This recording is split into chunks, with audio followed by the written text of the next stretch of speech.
बाबा तेरा जाना माया गिरिया तो जहरा हर करे हो लाल के करा बहु वागर भासे तो माने माने हुला से होला हो लाल के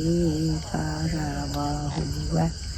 घर भासे तो माने माने मुसकले बाबा के जाना माया गिरिया तो यारा हर करे होला। अब लड़का के ना धरते होला फलना देवा के बहुआ घर भासे तो माने माने हुला साले होला मोरा पिछुआरा बाबा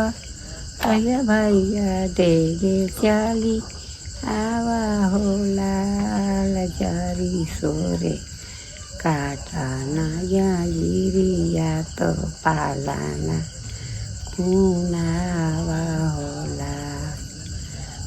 होला लजारी सोरे काटा ना या गिरिया तो पालाना कुना हवा होला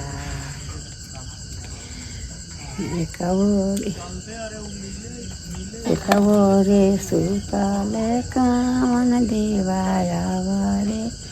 आन जान दे होला बिचावान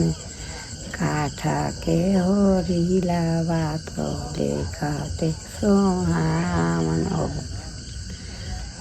होला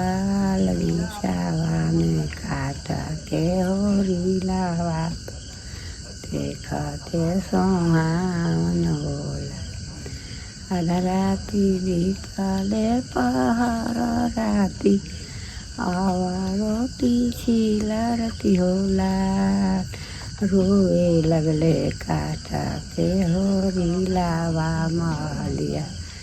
उठे सोर होला होला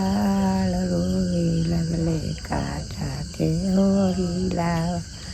महलिया उठे सोहर होला सास पे देवाइन खाटिया बात नाना डीमा चिवा देव होला लगोतिनी के देव पति हटिया मही गोतिन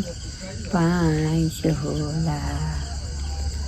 सासु जे वही छाली रुपैया तो नाना दी मोहरावा होला गोतिनी जे वही चालन दामारिया हमारी गोतिन पाँच होला सबियन बाई थाला सासु त सुना बाचन मरा होला कोठी कान्हा धारा ना दामारिया हमारी गोतिन पाँच होला सासु के देवाइन कारुला तेला नाना दीती सिया तिला होला गोतिनी के देवन बाना फूला तिलवा हमा गोतिन पाँच होला ऐसे गवाह